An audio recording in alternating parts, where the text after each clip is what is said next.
자, 오늘 신앙의 하프타임, 오늘 둘이 두 번째 시간인데요.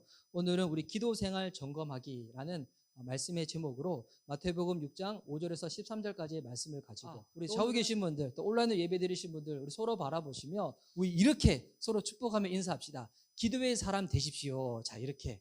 지금 또 기도의 사람이시지만 앞으로도 더욱 기도의 사람이 되시라고 서로 그렇게 축복하며 인사하도록 하겠습니다. 자, 시작. 기도의 사람 되십시오. 할렐루야. 아멘. 자, 오늘 온라인으로 예배 드리시는 분들, 우리 지난주에 예배 생활 나누기 하고 난 다음에 저는 기도했거든요. 오늘 현장에 너무 많으신 분들이 오셔가지고 이 공간이 좁으면 어떻게 할까 하고 고민했는데 하나님께서 저희 믿음을 더욱더 확장시켜 주시고자 기도 시간 보려고 오늘 온라인에 예배 드리신 분이 많이 있는데 온라인 예배 드리신 분들도 오늘 말씀을 잘 듣고 그냥 들으시는 것이 아니라 뭐 성경책을 딱 피셔가지고 오늘 한번 살펴보면서 말씀 들으시기 바랍니다. 그래서 오늘 기도의 사람 우리 될 수 있는 미션 디벨롭 교회 성도님 됐으면 좋겠습니다. 기도에 대해서 나눌 때 제가 대학교 때 기도에 대해서 배울 때 너무나 이렇게 인상 깊었던 그 가르침이 있었는데 언제냐면 제가 대학생일 때 그때 새벽 예배 드리고 난 다음에 이어서 바로 이게 제자훈련을 한 적이 있었거든요. 그때 이제 전도 폭발을 가르치셨던 전도사님이신데 그때 이제 전도 폭발이 서울신대에서 먼저 제일 일어났거든요. 그 서울신대 다니셨던 전도사님이셨는데 그분이 기도에서 알려주실 때 그 제자훈련 성경부 교재가 있었잖아요. 근데 그분이 갑자기 이제 자 기도 파트 여러분 분량을 다 잡으셨죠? 자, 여기를 반으로 딱 접으시라고 딱 접고 난 다음에 자 우리 그 다음으로 넘어가겠습니다. 자 기도는 하는 것부터 하는 겁니다. 배워서 되는 게 아니라 여러분 기도부터 하시기 바랍니다. 하고 넘어갔거든요.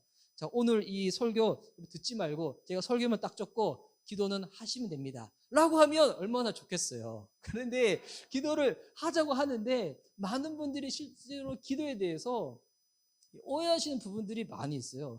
또 기도하자고 하면 뭐 기도 시간 내가 요즘 많이 못하고 있으니까 뭐 기도 시간만 확보하면 되지 라고 해서 그냥 퉁 치고 넘어갈 때가 있거든요. 근데 오늘은 그렇지 않고 지난주에는 예배 생활에 대해서 성경 말씀을 통하여 총체적인 부분을 살펴보고 강론을 살펴봤다면 오늘은 기도 생활에 대해서 성경 말씀을 통하여 한번 점검해보는 시간을 갖고자 합니다.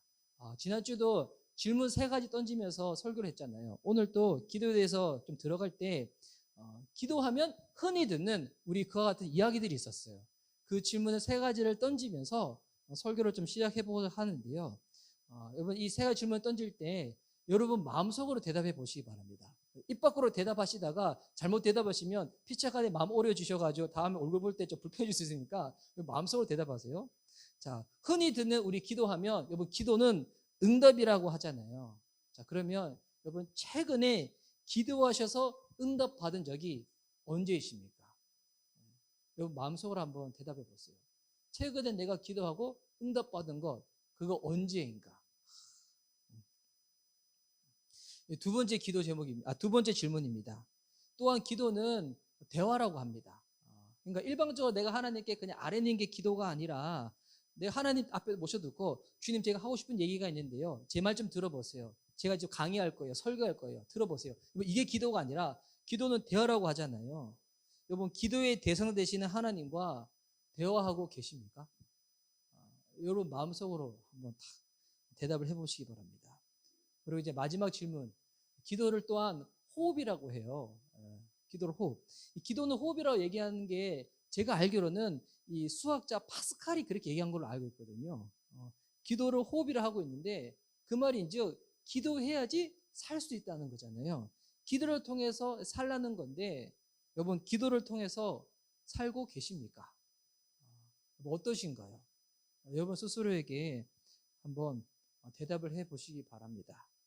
자, 오늘 읽었던 이 본문은 이 산상수훈입니다. 예수님께서 산 위에서 제자들에게 하신 말씀, 가르치심, 그래서 우리 산상수훈이라고 하는데 예수님이 공생애를 처음으로 시작하셨을 때 그때 하셨던 말씀은 회개하라 천국이 가까우니라 그 말씀을 하세요. 근데 그 말은 예수님 가르침의 이 전부가 아니라 핵심 요약이죠. 근데 복음서를 보면 예수님의 설교에 있어가지고 이 조직적이고 그리고 체계적으로 설교의 전문이 거의 기록되어 있는 첫 번째 설교가 뭐냐면 이 산상수훈이에요.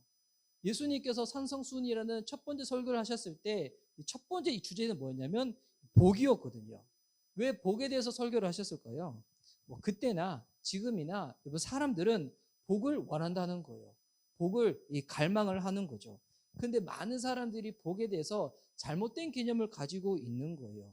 우리 복하면 되게 어떤 생각하나요? 그냥 잘 먹고 잘 살고 출세하고 세상에서 내가 원하는 바대로 되어지는 것이 복이라고 생각하는데, 근데 예수님은 그것이 진짜 복이 아니라고 알려주시는 거예요. 여러분 그게 복이라고 하면 여러분 그거는 기복주의죠. 근데 예수님이 알려주시는 복이 무엇인가? 오늘 예배 시작할 때, 예배 선포할 때 제가 마태복음 5장에 나와 있었던 흔히 말하는 그 팔복에 대해서 나눴었거든요. 예수님 말하는 복이 뭐의 복인가? 마음이 가난한 게 복이라는 거예요. 하나님 그 나라를 생각하면서 애통하는 게 복이고요. 온유한 자가 복이고요. 의에 주리고 목마른 게 복이고요. 국률이 여기는 것이 복이고요. 마음이 청결하고 화평케 하고 의리 위하여 핍박을 받는 것. 여러분 이게 진짜 복이라는 거예요. 우리가 흔히 원하는 복하고는 너무나 개념이 다르죠. 그래서 예수님이 이 제자들에게 말씀을 듣고자 나오는 그 사람들한테 먼저 복에 대해서 정확한 이 내용을 정리시켜 주시는 겁니다. 복에 대해서 알려주시고 난 다음에 그 다음에 이어졌던 예수님의 설교 주제가 뭐였냐면 기도였어요. 왜 기도에 대해서 알려주실까요? 기도도 당시 유대인들은 이 종교성이 되게 컸잖아요. 기도를 하기는 하는데 기도를 잘못하고 있었다는 거예요. 잘못하고 있었다는 것은 이 두 가지를 내포하고 있는 겁니다. 기도의 방향이 아예 틀렸든지 기도를 하기는 하는데 하나님이 원하시는 수준대로 기도하지 못하고 기도의 수준이 너무 함량이 미달인 거예요. 기도의 방향이 틀렸으면 이제는 조정받으면 되는 것이고 기도의 수준이 함량 미달이면 그 당사자 수준을 올리면 되는 거잖아요. 그에 대해서 예수님이 이 산상수훈을 통하여 알려주시는 거예요. 이 산상수훈이 마태복음에 보면 5장에서 7장까지 나와 있는데, 근데 여러분 재밌는 것은 뭐냐면 이제 8장에 예수님이 산 위에서 설교를 하시고 난 다음에 딱 내려오세요. 이번 마태복음 한번 8장을 한번 펴보세요. 8장 우리 1절 말씀에 보면 예수께서 산에서 내려오시니 수많은 무리가 따르니라. 자, 예수님이 산 위에서 딱 내려오시는데 수많은 사람들이 예수님께로 여전히 딱 몰려왔다는 거예요. 근데 이 마태복음 8장에 보면 재미있는 게 어떤 사람들이 딱 등장하는가? 먼저는 나병 환자가 나오고요. 그리고 8장 5절에 보면 가버나움에 딱 들어가시는데 백부장이 나오고요. 백부장과의 이 만남 이후에 이제 예수님께서 베드로의 집에 들어가서 이 열병을 앓고 있는 베드로의 장모를 만납니다. 예수님의 상상순이 끝내고 난 다음에 나오는 성경의 인물들이 나병 환자, 백부장, 그리고 베드로의 장모, 베드로였다는 거예요. 여러분 이 세 인물을 보면 예수님께서 말씀하신 그 기도에 대해서 우리의 기도가 어떤 수준까지 나아가야 되는지 그에 대해서 알려주는 것과 너무 재밌게 유사적으로 나와 있어요. 그래서 오늘은 여러분 이 설교를 들으시면서 이 마태복음 8장과 예수님이 알려주신 우리 흔히 주기도문이라고 하는 마태복음 6장에 나오는 기도문을 계속 같이 살펴보면서 보실 거예요. 자, 먼저 첫 번째 나왔던 인물은 나병 환자였어요. 나병, 전염병을 앓고 있는 것이었죠. 지금도 그렇지만 당시 이 나병은 불치병이었어요. 고칠 수가 없는 거예요. 그래서 나병에 걸리면 어떻게 되냐면 자기가 살고 있는 그 마을에 거하지 못하고 격리를 당하는 거예요. 지금 코로나 환자들이 코로나 확진되면 격리당하는 거랑 똑같은 거예요. 그리고 어느 정도 격리되냐면 마을을 벗어나는 정도가 아니라 이제는 그 이후에 자기 가족들하고도 같이 살지를 못하는 거예요. 근데 이 사람이 지금 누구한테 나가는 거예요? 예수님 앞에 나가는 거예요. 여러분 이거는 당시 이 율법으로 따지면 돌로 맞아서 죽을 수도 있는 거예요. 그런 환경 가운데서도 이 사람은 예수님께로 나아가서 간구하는 겁니다. 무엇을 간구하는가? 본인이 낫고 싶다는 거예요. 이 병에서 고침을 받고 싶다는 거예요. 여러분 기도가 뭐라고 했습니까? 기도는 응답이라는 거예요. 나의 어려움, 나의 안타까운 사정이 있는데 내가 필요한 것이 있는데 이것을 해결해 줄 수 있고 공급해 줄 수 있는 분, 그분이 하나님을 알고 주님 앞에 나와 간구를 하는 것입니다. 여러분께서 만약 기도를 하는데 여러분 가지고 있는 그 어려움과 그 필요의 문제에 있어 가지고 하나님 아버지께서 도와주지 않으신다, 내 문제를 해결해 주지 않으신다, 여러분 그 다음부터는 하나님을 아버지로 우리가 부를 수가 없는 거예요. 우리가 하나님을 아버지라 부르는 이유, 하나님을 주님이라 여기는 이유는 뭐냐면 주님께서 우리 삶에 있는 어려움의 문제, 궁핍의 문제, 그 부분을 주님이 도와주시는 거예요. 여러분, 이 부분을 경험하지 않고서는 기도 생활을 시작할 수가 없는 거예요. 그래서 여러분, 이 기도는 누군가한테 보이기 위한 용어로는 절대로 사용할 수가 없습니다. 내 문제가 시급한데, 내가 갈급한데, 내가 어려운데 이것을 도와줄 수 있는 분이 정말 하나님이시고 내 기도에 응답하시는 분이 주님이심을 안다면 누가 시켜서 누가 알아줘서 하는 것이 아니라 할 수밖에 없는 게 기도라는 겁니다. 그래서 기도를 할 때 주님께서 이것만큼은 절대적으로 주의하라고 말씀하시는 부분 중에 하나가 뭐냐면 내 경건을 드러내기 위한 용으로 외식용으로 기도를 하면 안 된다는 거예요. 우리 인생이라는 게 그렇게 호락호락한 게 아니잖아요. 힘들고 어렵잖아요. 누가 도와줄 수 있는가? 그분이 하나님이심을 아는 분들은 기도 생활을 할 수밖에 없다는 거예요. 그래서 이 마태복음 6장에서 예수님께서 저희들한테 기도에 대해서 알려주실 때 이렇게 하지 말라고 하신 내용이 또 두 가지가 있는데요. 첫 번째가 뭐냐면 외식하지 말라는 겁니다. 5절 말씀을 제가 한번 읽을게요. 마태복음 6장 5절입니다. PPT에 성경 구절 띄워주세요. 마태복음 6장 5절. 또 너희는 기도할 때 외식하는 자와 같이 하지 말라. 그들은 사람에게 보이려고 회당과 큰 거리 어귀에 서서 기도하기를 좋아하느니라. 내가 진실로 너에게 이르노니 그들은 자기 상을 이미 받았느니라. 자, 예수님께서 제대로 기도할 때 기도는 절대 보이기 위한 용어로 할 수가 없다는 거예요. 왜? 기도는 응답이기 때문에. 기도하면 그 당사자가 하나님께 도움을 받기 때문에. 여러분, 정말 다급한 문제가 있을 때 여러분은 누구를 먼저 찾으시나요? 어떻게 먼저 하시나요? 제가 이 대학생 때 그때 신앙생활을 같이 하셨던 같은 대학을 다녔던 이 대학원 누님이 계셨는데, 근데 그분이 이 전도를 당하셔가지고 이 교회를 쭉 나오기 시작하셨어요. 근데 워낙 부지런하신 분이셔가지고 우리 대학생들 아침에 일찍 도서 가신 분이 있잖아요. 어차피 도서 가는 시간에 새벽 예배 시간에 딱 맞으니까 새벽 예배도 잘 나오셨던 분이셨거든요. 근데 기도를 하긴 하셔도 그분은 기도를 그렇게 길게 하진 않으셨어요. 그냥 뭐 워낙 부지런하시니까 새벽 예배 가시고 뭐 기도할 때 잠깐 기도하고 도서관 바라고 그러셨는데, 근데 제가 그분이 어느 날은 정말 다급하게 갑자기 교회에 와서 내가 지금 담임 목사님 만나야 되겠다고. 전 그때 그 눈에 그 표정을 기억하거든요. 그분이 진짜 다급하게 교회 오셔가지고 목사님 좀 갑자기 만나게 해달라고. 그래서 얘기를 들어보니까 그분의 동생분이 지금 갑자기 심각한 어려움을 당했는데, 근데 그 어려움이 보니까 교회 다니는 어떤 분이랑 잘못 엮여가지고 어려움 당했는데 이거를 본인이 지금 도움받고 싶은데 지금 목사님 만나서 지금 기도 좀 받을 수 있냐고. 그 문제로 딱 오는 거예요. 와. 본인이 너무 다급하니까 그냥 예배 오는 것이 아니라 먼저 와서 목사님 만나고 싶다고. 기도 좀 받고 싶다고. 저도 지금 주중에 저한테 이제 연락을 하시는 분들이 있거든요. 저희 교회 성도님은 아니시고 이제 한 부부가 있는데, 근데 그 남편이 되게 실력이 되게 출중한 일을 하시는 분인데, 근데 그 직업을 지금 그 직장에서 지금 어려움을 겪는데 그것을 위해서 자꾸 이제 저한테 연락하시는 분이 있어요. 처음에 이제 전화를 받을 때는 원래 다니시는 교회도 있고 그 교회도 목사님 계시고 담당하시는 사역자 분이 있는데 왜 나한테 연락을 할까? 저한테 왜 연락을 할까요? 기도를 부탁하는 거죠. 그래서 이번 주 중에도 연락이 와서 이 업데이트된 사항들을 저한테 알려주고 난 다음에 저한테 결국 부탁할 게 뭘까요? 들어보면 제가 어떻게 도와줄 수 있는 게 아니잖아요. 제가 해줄 수 있는 거 기도해 주는 것밖에 없잖아요.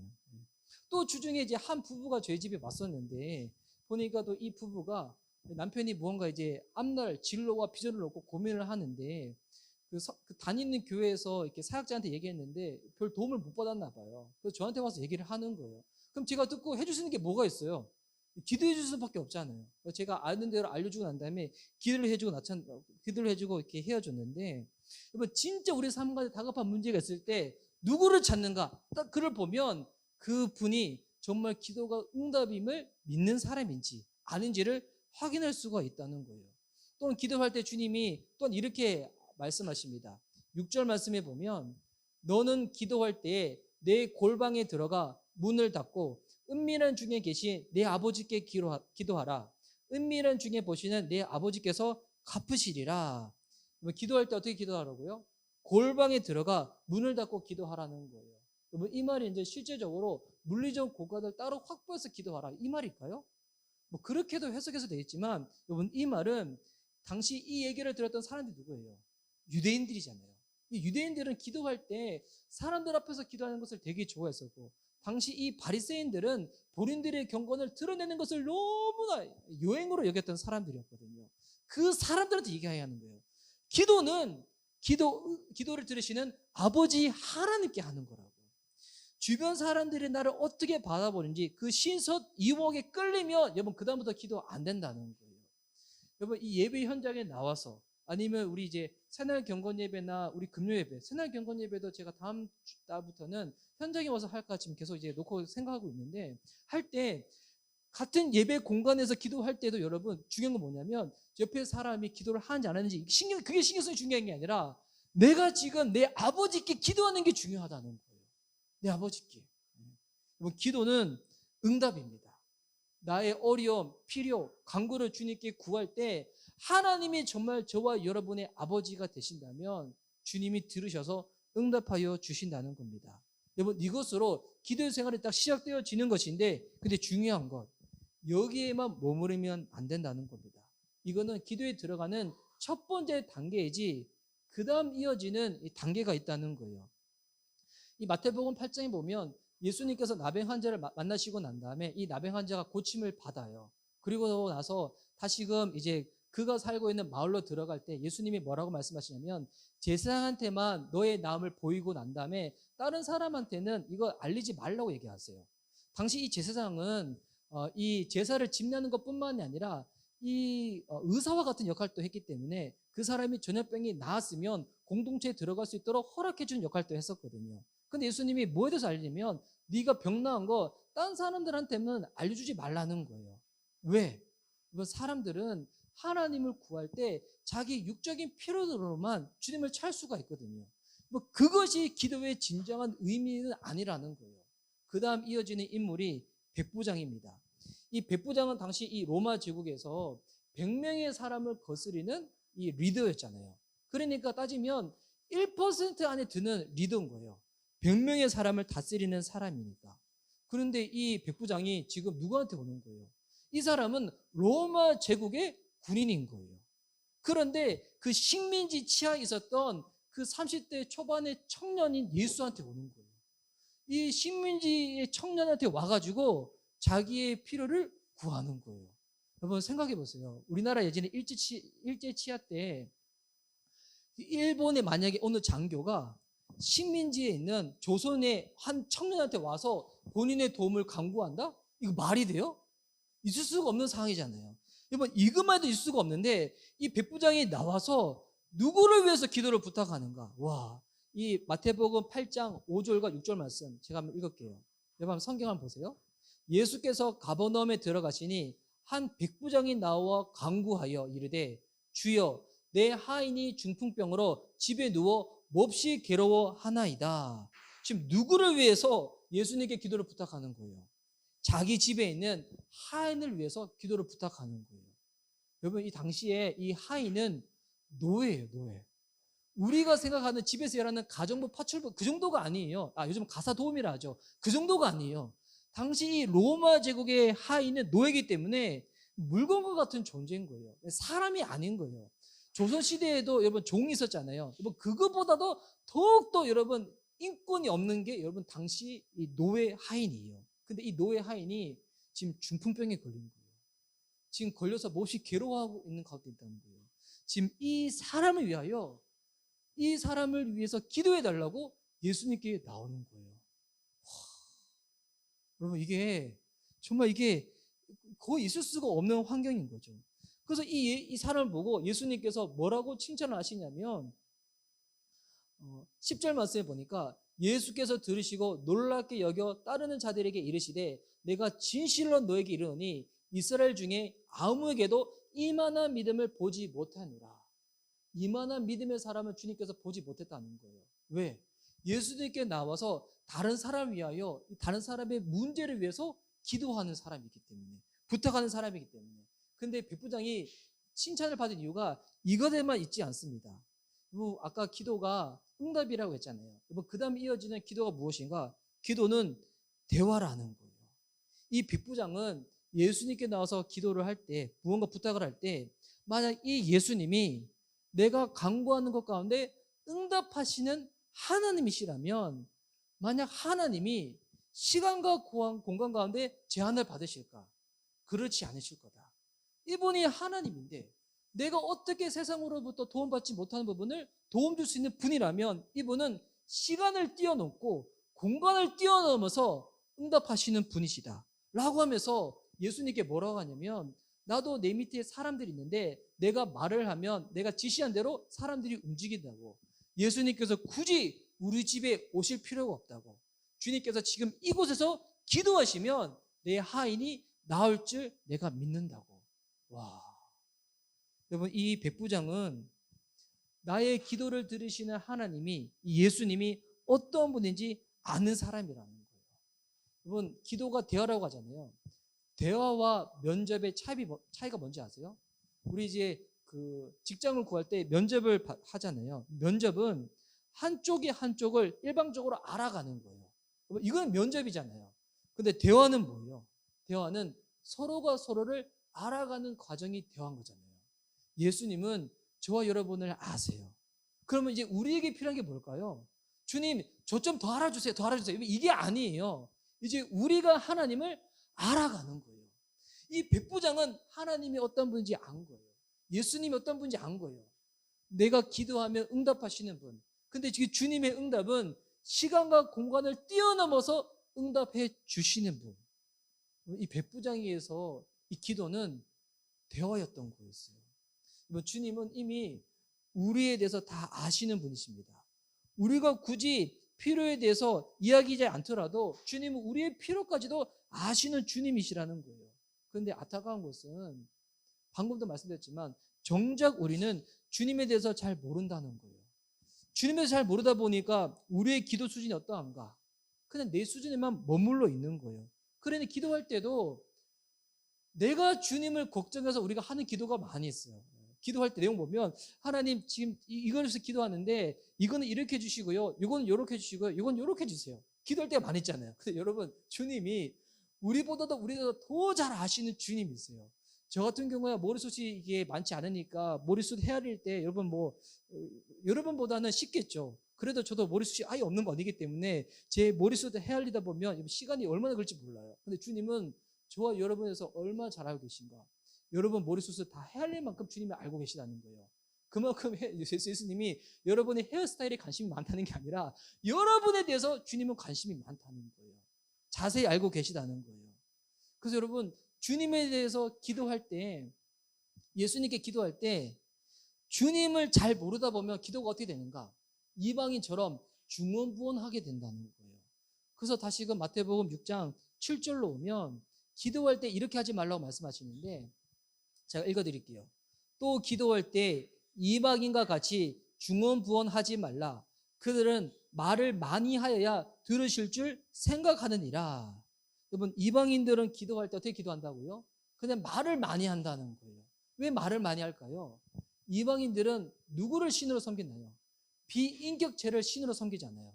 돌, 조각상, 그들이 바라는 우상을 만들어 놓고 한 다음에 이것이 나의 신이라 하고 와서 이야기를 하는 거잖아요. 그러니 내가 이야기를 해도 이 이방인들이 믿는 신들은 대화의 상대가 아닌 거예요. 인격의 상대가 아닌 거예요. 그러니 할 때 기도를 언제까지 하는 걸까요? 이방인들은 계속 같은 얘기를 하면서 자기 이 마음의 감정이 만족될 때까지 기도를 하는 거예요. 이게 중언부언의 기도예요. 그래서 어떤 사람은 기도할 때 이 기도를 가지고 자기의 신념을 광하는 용어로, 자기 감정이 채워진 용어로만 기도를 사용하신 분들이 있다는 거예요. 여러분, 기도를 많이 하는 것도 중요한데 여러분 아셔야 될 것은 우리의 기도를 들으시는 하나님은 인격적인 하나님이십니다. 우리에 대해서 이미 다 알고 계시는 주님이시라는 거예요. 그럼 그 주님 앞에 나와 기도할 때 어떻게 기도하라는 거예요? 주님이 내 모든 형편을 아신다는 그 믿음으로 기도하라는 거예요. 우리가 기도할 때 대한민국 이제 크리스천들은 주요 삼창으로 기도 많이 하잖아요. 왜 우리가 소리 내면서 주여 삼창 기도합니까? 우리 교회는 기도할 때 주여 삼창보다는 예수님이라고 외치고 기도하자고 하는데 왜 소리 내서 기도하나요? 기도할 때 이렇게 중구난방으로 기도하면 기도할 때 막 다 어그러지니까 딱 질서 잡혀서 기도하려고 예수님 외치는 걸까요? 아니면 주여 삼창 기도하는 게 우리 주님이 기가 좀 모셔가지고 우리가 소리 내서 기도 안 하면 주님이 잠들어서 잘 알아듣지 못하기 때문에. 제가 네팔에 갔었을 때 네팔에 가면 그 템플이 있잖아요. 그 신기한 뭐냐면 종이 꽉 있어요. 작은 종, 큰 종이 꽉 있는데 거기는 자기 신께 기도하기 전에 종을 울려, 종을 가면서 울리는데 왜 울려면 그 신은 늘 자고 있대요. 자고 있기 때문에 기도하기 전에 이 신은 먼저 깨워야 되는 거야. 자, 나왔어요. 일어나세요. 내 기도 좀 들으세요. 깨우는 거예요. 여러분, 우리 하나님이 그런 하나님이실까요? 그런 하나님이라면 여러분 우리가 굳이 믿을 필요가 없죠. 깨워야지만 내 기도를 들으신다? 우리가 왜 주여 삼창 하는 걸까요? 우리가 주여 삼창 기도하는 것은 주님이 기가 모셨거나 내가 큰 소리를 기도해야지만 주님이 기도를 들으시거나 이게 아니에요. 우리가 믿음이 약하기 때문에 그렇게 하는 거예요. 약하기 때문에. 아직 내 마음이 기도하는 만큼 젖어 있지 않다 보니까 내가 주여 삼창이라 기도하고 나의 간절함을 표현하고 싶어서 그렇게 하는 거지, 기도할 때 주여 삼창 안 해도 주님은 기도를 들으십니다. 근데 중요한 거는 중언부언으로 기도하는 것이 아니라 하나님이 어떤 분인지 알고 기도해야 된다는 거예요. 그래서 여러분 기도할 때 기도 시간이 많아지는 건 좋은 거잖아요. 기도 시간이 어떻게 많아지냐면 그냥 똑같은 기도를 계속하면서 늘리는 게 아니에요. 어떻게 기도해야 되는가? 나의 기도도 간구하지만 우리 사랑하는 지들의 기도 제목을 위해서도 기도하고 또한 내가 속해 있는 이 나라 또 이 세상 열방에서 같이 기도하는 거예요. 코로나다 보니까 불편한 것도 있지만 또 이렇게 그래도 좋은 것 중에 하나가 또 뭐냐면 요즘 낮 시간에 있다 보면 유튜브 같은 거 보면 이 낮에 예배드리고 기도회 하는 교회 이 영상들이 실시간으로 떠요. 저도 이게 주중에 화요일 낮에 어느 교회 중보기도회가 떴길래 딱 봤더니 그 교회 사모님이 이제 낮 시간에는 직장인들 잘 오지 못하시잖아요. 그러니까 이렇게 엄마들 또 집사님들 가정주부들과 더불어서 중보기도를 하는데 그 중보기도를 한 1시간 이상 하시는 거예요. 근데 너무 좋은 게 똑같은 기도 제목이 아니라 그 교회 성도님들의 사항들을 놓고 기도하고 또한 그 교회에서 파송 보냈던 성도사님들을 위해서 기도하고 또한 지금 대한민국을 위해서도 기도하고 서울시를 위해서도 기도하고 또 열방에 지금 안타까운 사정들 있잖아요. 코로나, 미얀마 또 이 세계 열방에 안타까운 예행들 놓고 기도하고 그 기도를 계속 하는 거예요. 막 소리 지르며 부르짖으면서. 와, 기도 시간은 어떻게 늘려가는가? 내가 지금 안타까운 사정이 있는데 이것만큼 계속 기도하는 것이 아니라 타인들의 기도 제목들 또 이 세상을 위한 기도 제목들을 하다 보면 기도 시간은 늘어질 수밖에 기도 시간은 이 양이 더 다양해질 수밖에 없다는 거예요. 그래서 여러분 기도도 성장해야 됩니다. 여러분 어떻게 할 때 기도가 성장할까요? 내 주변의 사람들에 대해서 관심과 사랑이 깊어질 때 그때 기도가 성장하는 거예요. 만약 이 백부장이 하인이 지금 있는데 지금 병들어서 지금 죽으려고 하는데 만약 이 하인에 대해서 관심이 없다. 만약 관심은 있어도 이 하인을 사랑하지 않았다. 굳이 예수님께까지 나와서 이렇게 부탁했을까요? 안 했을 거예요. 이 백부장에게 있어서는 이 하인에 대한 관심과 사랑이 있었던 거예요. 여러분 관심과 사랑만큼 우리의 기도가 성장하는 것입니다. 결국 여러분 신앙의 성장이 뭘까요? 지식이 많아지는 게 신앙의 성장이 아니에요. 내가 예배드리는 횟수가 많아지는 게 신앙의 성장이 아니에요. 그게 나쁜 건 아니죠. 필요한 거지만 왜 우리가 성경 공부를 하려고 하는 걸까요? 예배를 참석하려고 하는 걸까요? 기도를 하려고 하는 걸까요? 구약의 율법의 핵심 2가지가 뭔가요? 하나님 사랑, 이웃 사랑이잖아요. 신앙 성장은 하나님을 사랑하는 겁니다. 하나님을 사랑하는 만큼 내 주변의 이웃, 내가 속해 있는 이 세상에 대한 사랑의 마음이 커지는 겁니다. 그만큼 어떻게 될까요? 내 기도가 더욱더 커지는 거예요. 나에게만 머물러 있는 기도가 아니라 다른 사람을 위한 기도로 내가 살고 있는 이 대한민국과 열방을 위한 기도 제목까지 다 나가게 되는 것입니다. 여러분 이 정도만 하더라도 얼마나 훌륭한 믿음입니까? 그런데 여러분 이 기도의 경지가 여기서 끝나지 않습니다. 그 다음 단계가 있어요. 그 다음 단계 뭐냐면 이 예수님께서 이 베드로의 집에 딱 방문을 하십니다. 방문했는데 이 베드로의 집에 누가 있었냐면 베드로의 장모님이 있었는데 이 장모님이 지금 열병에 앓아 누워 계셨어요. 근데 이게 되게 당시로서는 평범한 상황이 아니거든요. 왜냐하면 당시는 장모 이 부모님들을 그냥 자녀들이 직접 이렇게 같이 살게 했는데, 근데 특이하게도 베드로의 장모님이 베드로의 집에 같이 얹혀 살고 있었다는 거예요. 딱 들어갔는데 이 장모님이 열병을 앓아 누워 계셨습니다. 여기 보면 지금 나병 환자의 나병, 그리고 이 백부장의 하인의 중풍병, 그리고 이 장모님이 앓고 있는 열병, 이 세 가지 다 질병 다 당시에는 죽을 병이에요. 열을 앓다가 그냥 죽는 거예요. 근데 지금 조로의 찬스잖아요. 베드로는 지금 예수님이 나병 환자를 고치시는 것도 봤고, 그리고 이 백부장의 하인까지도 직접 가지 않더라도 그냥 그 자리에서 기도했는데 나아지는 것도 이 베드로는 경험했잖아요. 지금 조로의 찬스잖아요. 예수님이 우리 집에 왔다. 기도 부탁하고 싶은. 근데 이 본문에 보면 베드로가 예수님께 장모님이 낫도록 기도를 부탁하시는 이 장면이 나오지를 않아요. 오히려 어떻게 하냐면 예수님께서 이 베드로의 장모의 손을 만지시고 병을 낫게 해주시는 겁니다. 베드로는 자기의 다급한 문제를 예수님께 구하지 않았어요. 그런데 오히려 이 장모님은 병 고침을 받는 놀라운 기적을 맛보게 됩니다. 어떻게 해서 이게 가능했는가? 베드로는 예수님과 함께 있는 동안에 예수님이 어떤 분인지 알았다는 거예요. 여러분, 이게 기도의 어떻게 보면 마지막 단계입니다. 기도의 마지막 단계가 무엇인가? 바로 예수님과 동행하는 거예요. 주님과 동행하는 거. 내가 주님과 동행하는 삶을 살 때 주님은 내가 필요한 것이 무엇인지 책임져 주시고 채워주시는 분이심을 경험하게 되는 거예요. 내 필요를 위해서, 그것만 위해서 기도하는 단계가 아니라 이제 주님에 대해서 알아가면 알아갈수록, 주님과 동행하면 기도할수록 내 필요를 위해서 기도하는 것은 점차 줄어들다가 나중에는 베드로처럼 내 기도의 내용에 있어서 내 필요는 다 빠져버리고 다른 내용들로 채워지기 시작한다는 겁니다. 왜냐하면 주님과 동행하는 사람들은 주님이 나를 책임져 주신다는 그 믿음이 더욱더 커지기 때문에. 기도가 호흡이라고 했잖아요. 여러분, 이 동행이라는 것은 일평생 함께 하는 거잖아요. 이번 이벤트성으로 만나는 게 아니잖아요. 저는 이제 제 아내랑 결혼을 했어요. 주중에 결혼 기념일이 있었어요. 여러분, 이렇게 365일 동안의 결혼 기념일은 딱 하루잖아요.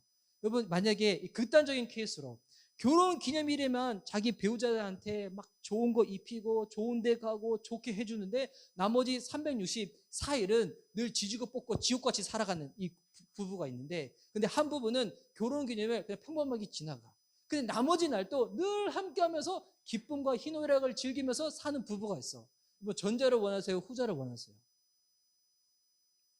청년분들 전자를 원하세요? 후자를 원하세요?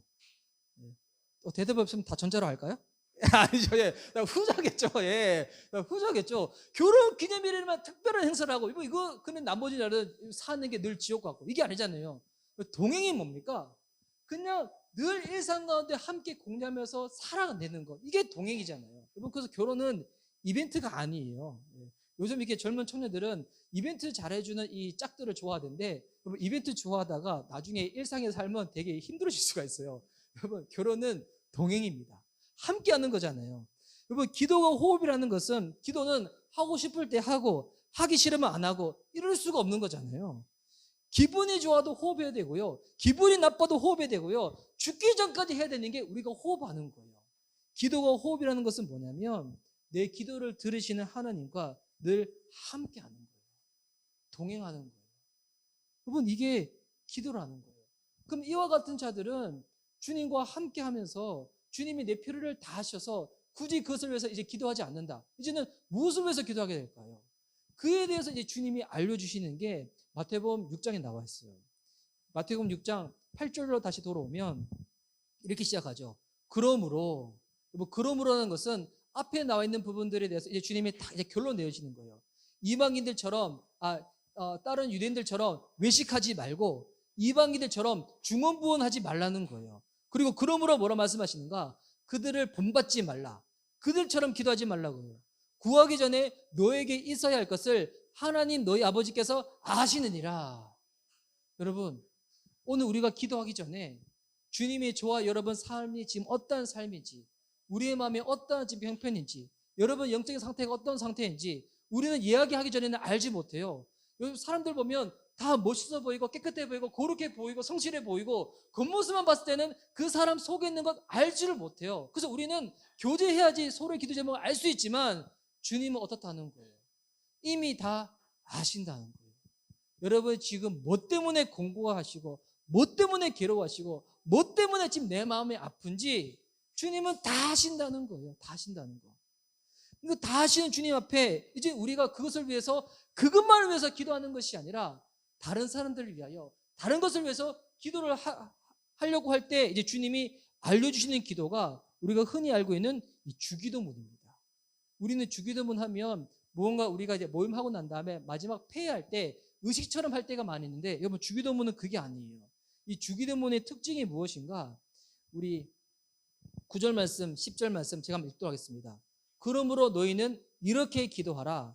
하늘에 계신 우리 아버지여 이름이 거룩히 여김을 받으시오며 나라가 임하시오며 뜻이 하늘에서 이루어진 것 같이 땅에서도 이루어지리다. 여러분 이 주기도문의 결국 이게 내용의 특징은 뭐냐면 제가 방금 처음에 말씀드렸던 그 세 가지 질문이 있잖아요. 기도가 응답인 줄 아는 자, 기도가 대화인 줄 아는 사람, 기도가 호흡인 줄 아는 사람. 여러분 이 세 가지가 다 들어가 있는 거예요. 이제 기도는 어떻게 하는 것인가? 나를 드러내기 위한 용어를 하는 것이 아니라 나의 주님 되시는 하나님의 이름이 영어로워지는 그 목적으로 하는 것이 기도가 되어야 한다는 거예요. 그리고 기도를 할 때 이제 주님께서 당부하시는 것이 뭐냐면 하늘의 뜻이 이루어진 것처럼 이 땅에서도 주님의 뜻이 이루어지기를 위하여 하는 것이 무엇인가? 기도라는 거예요. 내 필요를 주님이 다 하신다. 뭐 그런 사람은 내 필요를 위해서 기도하는 것이 아니라 이제는 나의 기도의 내용 가운데 주님의 뜻이 채워지기 시작하는 거예요. 여러분 이 주기도문에도 우리의 필요를 위한 기도가 아예 없는 게 아니에요. 나를 필요로 위한 기도가 들어가지만 이제 지칭하는 단어도 달라져요. 우리 11절 말씀 보니까 오늘 우리에게 일용할 양식을 주시옵고 우리가 우리에게 죄 지은 자를 사하여 준 것 같이 우리 죄를 사하여 주옵시고 우리를 시험에 들게 하지 마옵시고 다만 악에서 구하시옵소서. 이 기도를 할 때 지금 필요를 위해서 간구하는 제목 가운데 공통으로 계속 들어가는 단어가 있어요. 무슨 단어인가요? 내가 아니에요. 나의 양식, 나의 죄가 아니라 우리의 양식, 우리의 죄, 우리를 시험에 들게 하지 말라는 거예요. 내가 아닌 우리예요. 이제 기도는 나의 만족을 위한 수단으로 사용하는 것이 아니라 남으로 향하는 거예요. 공동체로 향하는 거예요. 결국 여러분 그것이 끝에는 어디까지 향하는 거예요? 하나님의 뜻까지 나가는 거예요. 주의 뜻을 위하여 내 삶을 살게 되는 삶.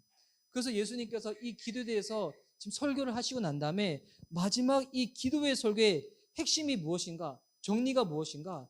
이게 6장 33절과 34절에 있습니다. 이 너무 잘 유명한 말씀인데 혹시 성경책 있으신 분들은 우리 함께 이 성경 구절을 읽었으면 좋겠습니다. 마태복음 6장 33절 34절 함께 읽도록 하겠습니다. 자 시작. 그런즉 너희는 먼저 그의 나라와 그의 의를 구하라. 그리하면 이 모든 것을 너에게 더하시리라. 그러므로 내일 일을 위하여 염려하지 말라. 내일 일은 내일이 염려할 것이요 한날의 괴로움은 그날의 족하니라. 아멘. 이 기도의 마지막 이 정리는 뭐냐면 핵심이 뭐냐면 그의 나라와 그의 의를 구하는 겁니다. 그의 의는 뭘까요? 성경에서 말하는 의는 하나님과의 바른 관계예요. 주님과 바른 관계에서 주님을 인격적으로 대하는 그 태도 가운데 나아가는 것. 그리고 그의 나라는 하나님의 뜻이 통치하는 세상이에요. 그의 나라와 그의 의를 구하며 나아갈 때 주님이 뭐라고 말씀하십니까? 이 모든 것, 그것뿐만이 아니라 이 모든 것을 너에게 더하여 주신다는 거예요. 주의 뜻을 위하여 살고자 하는 자들 가운데 주님은 그 형편이 채워질 수 있도록 길을 내주시고 일도 허락하시고 그 모든 여건도 만들어 주신다는 겁니다. 예수님을 믿더라도 나의 노력과 나의 능력으로만 사는 사람이 있는 반면에 예수님 믿기 때문에 예수님의 도움과 예수님의 능력으로 사는 사람이 있다는 거예요. 여러분, 그것이 어떻게 해서 결정되어지는 건가요? 내 기도 가운데 무엇이 채워지는가? 내가 어떠한 신앙의 수준으로 살고자 하는가? 그에 따라서 주의 능력을 받아서 사는 인생, 주님을 믿음에도 불구하고 여전히 내 능력으로 사는 인생, 이렇게 흩어질 수가 있다는 겁니다.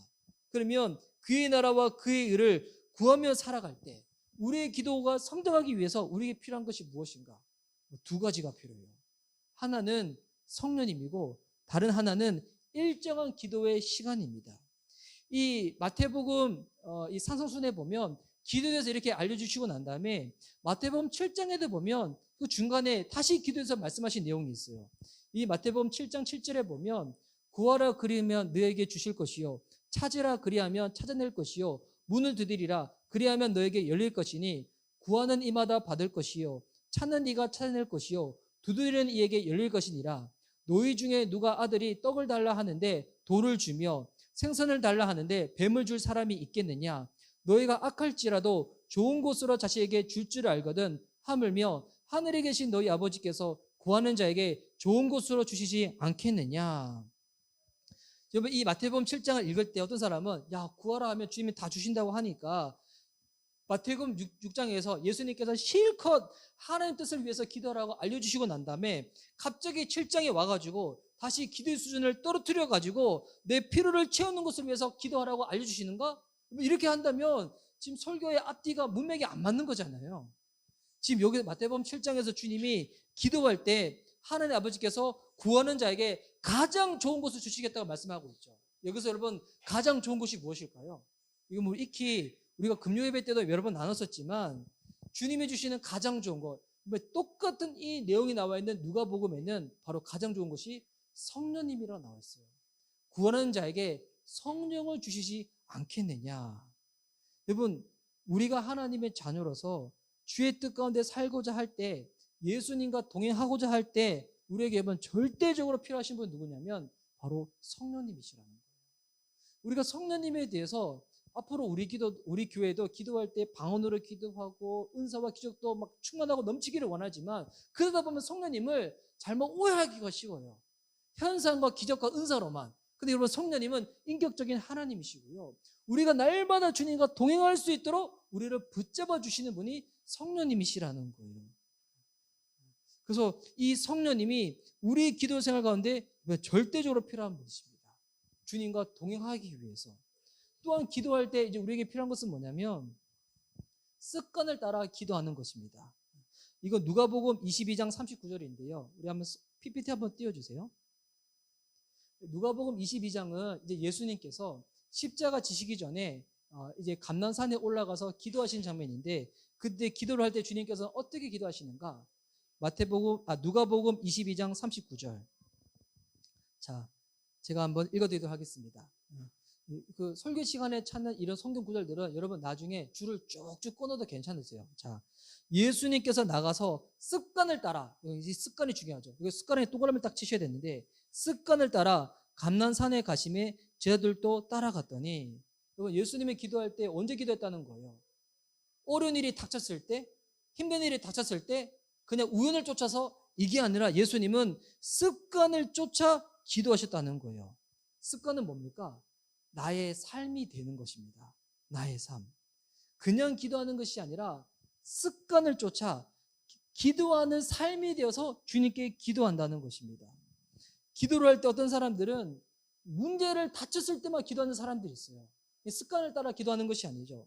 습관을 따라서 기도한다는 것은 나의 하루의 시간 동안에 일부러 기도하는 시간을 만들어 놓는 거예요. 뭐 현대인들이 얼마나 바쁩니까? 이 바쁜 내 시간 가운데 여러분 일부러 시간 내놓지 않잖아요. 그러면 여러분의 시간이 어디에 잠식되어지는가? 유튜브에 잠식되고요, 미디어에 잠식되고요, 쉬는 시간에 잠식되어져 버리는 거예요. 일부러 시간을 정해놓지 않고 절대로 기도의 사람, 습관을 쫓아 기도하지 못하게 된다는 거예요. 여러분 습관이 되어질 때 어떻게 되냐면 이 습관이 나중에는 나의 성품을 만들어요. 성품이 바뀌어졌을 때 여러분 그 사람의 인생, 삶이 바뀌게 되는 거거든요. 여러분 습관을 쫓아서 기도하는 시간을 만드시기 바랍니다. 말씀 있는 시간을 만드시기 바랍니다. 주님 앞에 머문 시간을 만드시기 바랍니다. 여러분 늘 그 시간이 기쁘고 충만하지 못할 수도 있어요. 근데 습관을 쫓아서 만들어야지만 그 시간을 따라 가지고 내 삶 가운데 경건이 유지되고요. 하나님과 동행하는 삶이 유지되게 된다는 것입니다. 이제 습관을 쫓아서 우리가 기도하며 주님 앞에 나아갈 때, 우리가 성령님의 도우심을 위해서 기도를 할 때 이제 우리의 기도의 수준이 더 성장하는 저와 여러분 됐으면 좋겠습니다. 나의 필요를 위해서 기도하다가 이제는 남을 위해서 기도하고, 남을 위해서 기도하는 정도가 아니라 이제는 더 나아가서 날마다 주님과 동행하면서 주의 뜻을 위해서 기도하는 저와 여러분. 우리 이제 하반기 때 우리 교회도 이제 기도를 할 때 먼저는 정말 이제 기도의 이 습관을 한번 여러분 만들 수 있도록 좀 도와드리고자 해요. 그래서 이게 7월 달 넘어가게 되면 이제 그런 부분들을 여러분한테 좀 적극적으로 권면하고자 하는데, 처음부터 무리한 것을 요구하지 않으려고 합니다. 뭐 높은 데 올라가려고 하는데 사다리 밟을 때 밑에 거를 밟아야지 위에 올라갈 수 있는 거잖아요. 아직 내가 기도 30분 이상도 못 하는데 처음부터 뭐 1시간 하자, 어떻게 할 수 있겠어요? 실제로 보면 하루에 기도 몇 번씩 하나를 물어보면 현대인들 중에서 15분 이상 하지 않는 현대인들 대부분이에요. 여러분 혹시 기도 생활 나는 하루에 못해도, 마음속으로 대답하세요. 입 밖으로 대답하지 마시고 서로 불편해지시니까. 나는 기도 생활을 하루에 못해도 15분 이상 늘 한다. 그래서 저는 하반기 때 딴 것부터가 아니라 15분 이상 늘 하는 것부터 만들려고 해요. 근데 이 15분 이상이 그냥 걸어가면서 하는 것이 아니라 일부러 시간을 만들어 놓는 거예요. 주님 앞에서 딱 머물러서 기도하는 그 시간. 15분이 나중에는 배가 돼서 30분이 되어지고, 30분이 배가 되어지면 나중에는 다른 사람들 위하여, 열방을 위해서, 주의 뜻을 위해서 기도하다가 1시간 이상 채워지는 그와 같은 기도의 습관이 되는 사람들. 기도의 습관이 되어야지 기도의 사람이 되어지는 거고요. 그래야지 우리의 신앙이 더욱더 주의 뜻 가운데 나가게 된 줄 믿습니다. 코로나 팬데믹으로 인해 가지고 여러 가지 불편한 상황들이 많이 있지만 오히려 우리의 신앙의 민낯이 드러나게 되면서 점검할 수 있는 이 상황, 여러분 신앙의 지금 하프타임, 지난주는 예배 생활, 오늘은 기도 생활인데 우리의 기도 생활을 점검하면서, 제가 예전에 어떤 분이 성경을 그렇게 많이 읽는다고 하시길래 보니까 진짜 전 진짜 성경 많이 읽는 줄 알았어요. 제가 알고 있는 성경을 많이 읽는다는 것은 일부러 시간을 내 가지고 성경을 눈으로 읽든지, 눈을 읽다 보면 방해를 많이 받거든요. 저는 권면하는 게 소리내서 읽으라고 권면하는데, 예수께서 산에 올라가시니 수많은 무리 따라, 저는 이렇게 성경 읽는 것으로 생각했는데 어떤 분이 진짜 성경을 많이 읽으신다는 거예요. 저는 진짜 많이 읽는 줄 알았는데 봤더니 그분이 성경 읽는 것은 요즘 유튜브 같은 데 보면 성경 읽어주는 그런 거 많이 있잖아요. 전 그거 들으면서 성경 읽는 줄 알았어요. 그게 아니라 그냥 틀어놓는 거. 네. 그냥 그것도 배수로 막 틀어놓는 거야. 뭐 그게 성경 읽는 거예요? 여러분 라디오 방송 들을 때 여러분 다 기억하세요? 아니죠. 성경 읽는 것은 따로 시간을 내어놓는 거예요. 그 어떤 분은 본인은 밤새도록 기도한다는 거예요. 기도 어떻게 하는가? 밤에 자기 전에 하나님 부르잖아. 하나님 부르는 거예요. 기도하는 거야. 아침에 일어나자마자 예수님 이름으로 기도합니다. 본인 밤새도록 기도했다고. 이거는 기도하는 게 아니잖아요. 기도를 하는 거는 일부러 시간을 딱 띄워놓고 정신이 말짱말짱할 때 그때 기도하는 겁니다. 여러분 그렇게 기도하고 말씀 보고 예배 생활할 수 있는 저와 여러분 될 수 있기를 예수님 이름으로 축복합니다. 아멘.